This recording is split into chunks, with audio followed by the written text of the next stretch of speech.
Welcome to Fix It Home Improvement, covering projects that every homeowner should know and great products for home and garden.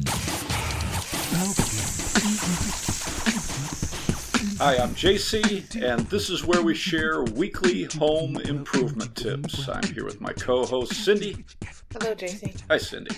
This week we're going to talk about toasters, and we'd like to thank Lauren PR for a 5-star rating and review on Apple Podcasts.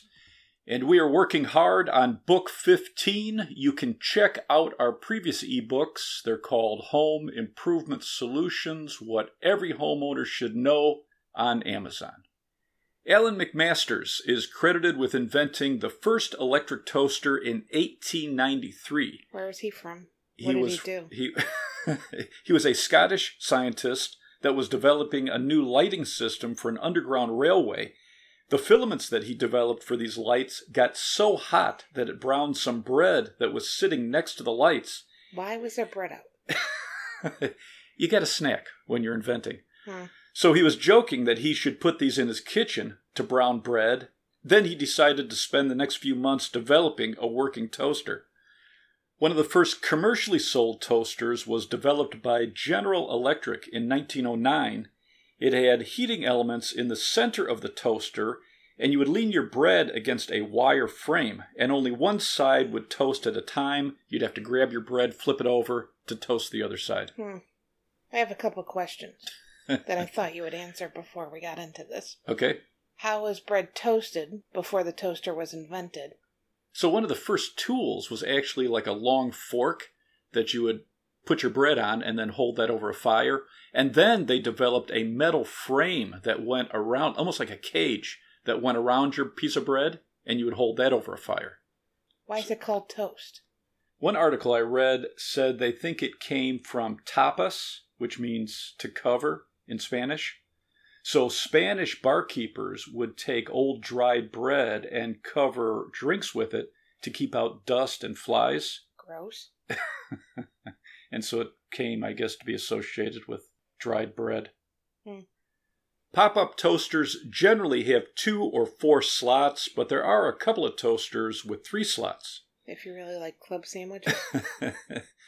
Most pop-up toasters still have a lever or a handle that you're going to push down to lower the bread and turn on the heating elements, but there are models that have push buttons that will automatically lower the bread, toast your bread, and then it shuts off and raises the bread for you.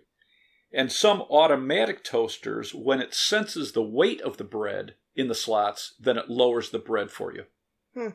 A feature you'll see on some toasters is a lift and look button or a check button. When you press this, the bread lifts up so you can check how toasted your bread is. It'll lower itself back down and finish the cooking cycle. And if you like how toasted it was, you'll just press cancel and it'll lift back up for you. If you have a toaster with a handle, an option on some models is a lift and peak option or a peak option. You would lift up on the handle to check how toasted the bread is and then release it, and it will continue the cooking cycle. Because on most inexpensive toasters, when you lift up on the handle, it's just going to turn it off. Another feature you'll find on some models is a button that says a little longer or a bit more, and so you can toast it just a little bit more. My aunt just bought a new toaster, Okay. And after she used it a couple times, and she found the setting that she liked, Right. so she just put a mark there on the toaster. Or duct tape over the knob. No, she used a marker All right.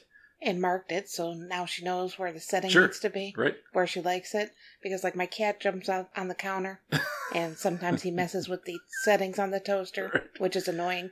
Or when I've cleaned the toaster, the outside of the toaster, I've accidentally changed the settings, and then it's always a surprise when I go to toast bread again, and it doesn't come out the way I like it. So I thought marking it was a smart idea. Sure.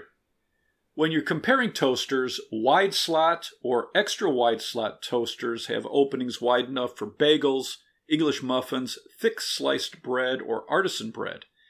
And a few models I looked at had slots 5 1/4 inches long, 1 1/4 inches wide, 5 1/2 inches long, 1 1/2 inches wide, 5 3/4 inches long, 1 1/2 inches wide.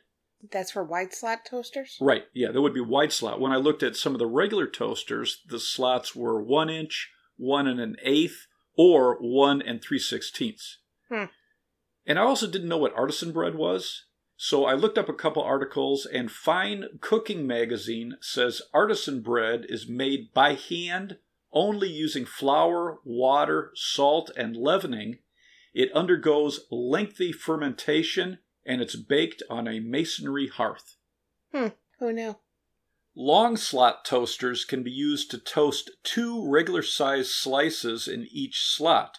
So a toaster with 2 long slots can toast 4 pieces of regular bread or 2 large slices or long slices. So it's great for artisan bread or loaves of bread that have long slices. The long slot toasters I looked at had 10-inch long and 10 1/4 inch long slots. Wow. Where a regular toaster is around 5 1/4 inches long. What is the normal size of a piece of bread?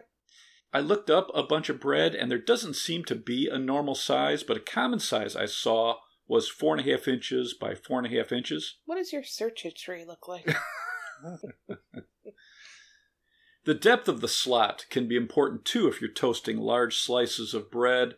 I saw slots from 4 3/4 inches to 6 3/4 inches deep. That's a big difference. Yeah, and one article I read said anything less than 5 inches is too shallow, so it's another thing to consider. Another advantage of a wide slot toaster is it allows you to use toaster bags to make hot sandwiches. A toaster bag has one side that's open, you put together a sandwich, you slide it into this bag, and then it fits into the slot of your toaster, so you can heat up your sandwich. So that's kind of cool. Are they reusable? Yeah, the toaster bags I saw were washable and reusable. An accessory I saw with some toasters is a sandwich cage. The cage has 2 handles. It opens up to load your sandwich in. The cage clamps down on the sandwich to hold it together, and that fits into the slot for toasting. Toasters with a defrost button will allow you to put frozen bread into your toaster. Are you not supposed to put frozen bread in your toaster? So the problem with putting frozen bread into a standard toaster is you're going to have to extend the cooking time. So what the defrost button does is it extends it so it defrosts your bread and then it toasts your bread. So my grandparents were Italian, and so whenever we were at their house, when we said bread, we meant Italian bread. And they called white bread American bread, and that was never out on the counter. It was always frozen. Okay. So she wanted to make a sandwich with American bread. She would just take it out of the freezer and stick it in the toaster. Sure. And it was always burnt, because apparently she didn't have a defrost button. So one manual I looked at recommended taking frozen bread or waffles or pancakes out and keeping them on the counter for a while before you put it into the toaster and use the defrost button. Like how long? Well, one article I read from a bagel company recommended taking frozen bagels out of the freezer, leaving them on the countertop for 20 minutes, and then putting it into a toaster. And a toaster with a defrost button does a better job. A toaster with a reheat button uses a lower heat setting to rewarm toasted bread without toasting the bread anymore. And one thing that I saw in a couple of manuals I read is don't put buttered bread back into the toaster and use the reheat button. A toaster with a keep warm button will usually beep when the toast is done, then it reduces the heat for about 3 minutes to keep it warm. Some automatic toasters will toast your bread, it'll raise up, and then if you don't remove it, the bread will automatically lower and keep warm for about 3 more minutes. Wow, space age. Yeah. A toaster with a high lift feature has a lever that will allow you to lift the bread carriage higher, so it's easier to remove your bread or to get small slices out or pastries out. Most toasters now have a removable crumb tray that pulls out to remove crumbs that build up, but it's worth checking to see if your model has it, especially if you're looking at inexpensive models. I looked at a couple toasters without pull-out crumb trays. One manual said unscrew the bottom, remove the tray, wipe it clean, and then replace it. Another manual said open the hinged crumb tray over a garbage can or a sink, wipe off the crumb tray with a damp cloth, push it back in place, and then lock it. so it's definitely more work if you don't have a pull-out crumb tray. Right. You don't want to turn your toaster upside down and shake out all the crumbs. It can cause the crumbs to stick to the bread carriage and the heating elements, which could cause a fire. Toasters that say they're auto-centering have a bread carriage that's going to adjust the size of your bread to hold it equally away from the heating elements. That way your toast is going to brown evenly. If you see cord wraps or cord storage, the toaster is usually going to have tabs under the toaster, and that way you can wrap your power cord around it so it stores easier in a cabinet. Oh, that's nice. Cool touch models are insulated so the exterior stays cool to the touch. It's nice if you have kids. Anti-jam means the toaster will turn off if the bread carriage doesn't pop up after the toasting cycle. And another accessory that some models have is a warming rack, and this will set on top of the slots so you can warm buns or donuts or pastries. Never heard of that, have you? No, and it looks pretty cool. And there's quite a few different styles. Some are kind of small, some are pretty big. Did you think we'd go this long about toasters? No. I read a few manuals and got some tips. This should be exciting. Toasting is a combination of cooking and drying bread. For dry bread, use a lower setting. For fresh bread or whole wheat bread, use a higher setting. Gluten-free bread requires a longer toasting time. For English muffins or bread with very uneven surfaces, use a higher setting. Thick bread and bagels requires a longer time to toast because more moisture has to be evaporated. When you're toasting bread with fruit like raisins, remove any loose pieces first to prevent it from sticking on the guide wires. And if you're only toasting one slice, use a lighter setting because the toaster is designed to heat 2 or 4 slices. Interesting. Cut bagels in 2 even halves so they brown evenly. A couple manuals I looked at said the gluten-free button adds more heating time and the bagel button will add more time for toasting. But check your model to see if they want bagels inserted a specific way. Some models want the cut side facing in, so the inner elements will be doing the toasting while the elements on the other side will either turn off or they're lowered so the outside of the bagel gets warm and it doesn't burn. In some models it works just the opposite, so they want you to put the cut side facing out. So read your manual. Compare the watts when you're shopping, especially if you're in an older home. Some of the 4-slot toasters I looked at were 1500 watts, 1650, or 1800 watts. These all had 15 amp standard plugs. A commercial grade toaster I looked at was 2200 watts and it had a 20 amp plug. A 15 amp circuit is rated at 1800 watts. I read an article by one of the Mr. Sparky electricians, and it said for safety, you should only load wires and a breaker to 80% of its capacity. So if you have an older home with a 15 amp circuit in your kitchen, you should keep the load on that circuit to around 1500 watts or less. A 20 amp circuit is rated at 2400 watts. 80% of that is 1920 watts. To avoid tripping your breaker, you shouldn't purchase an 1800 watt toaster for a 15 amp circuit. So you're looking for 1500 watts or less. Less is better, especially if you have anything else on that circuit. Right. Some of the 2-slot toasters I looked at ranged from 850 watts up to 1400, but there were quite a few in that 900 to 1200 range. Okay. If you have an older home with limited outlets and you need an extension cord, use an extension cord that's rated for the same watts as your toaster or higher for safety.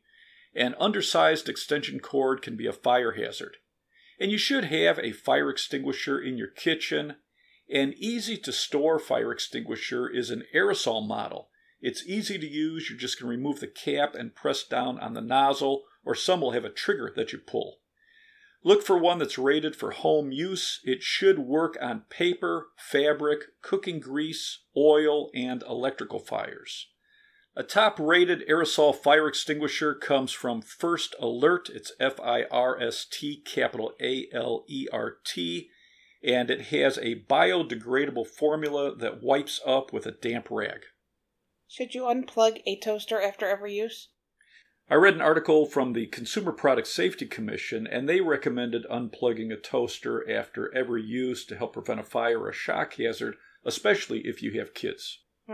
Should you keep it covered, a toaster, if you have kids? Like if it's on your counter? Yeah, I would say it's going to prevent them from maybe sticking a utensil or something in there, which could damage the heating elements. Right, because kids like to put stuff in other stuff. Right. How long does a toaster typically last? The home warranty company, American Home Shield, says the average toaster should last 6 to 8 years. I guess it would depend on the amount that you use it. Right, yeah. Because mine is like 15 years old, but I don't use it a lot. Right. Some top-rated toasters come from Proctor Silex. It's Proctor, capital Silex. Dualit, it's Dualit. Breville, Breville. Sencor, Sencor. Cuisinart, Cuisinart. Black & Decker. Hamilton Beach. Caloric, Kalorik. Tower, Tower, they're from the UK. And Hayden, Haden, they're also a UK company.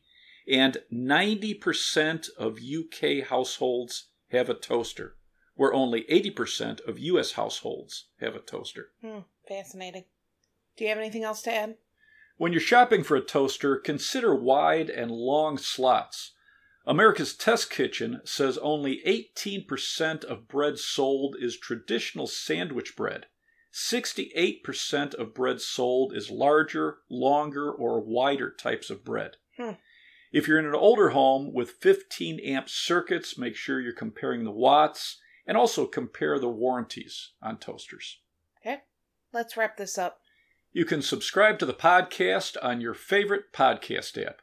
If you enjoyed it, please leave us a review. You can check out our home improvement videos on our YouTube channel, Fix It Home Improvement. And you can subscribe to that as well. You can download our ebooks, Home Improvement Solutions, What Every Homeowner Should Know, books 1 through 14 on Amazon.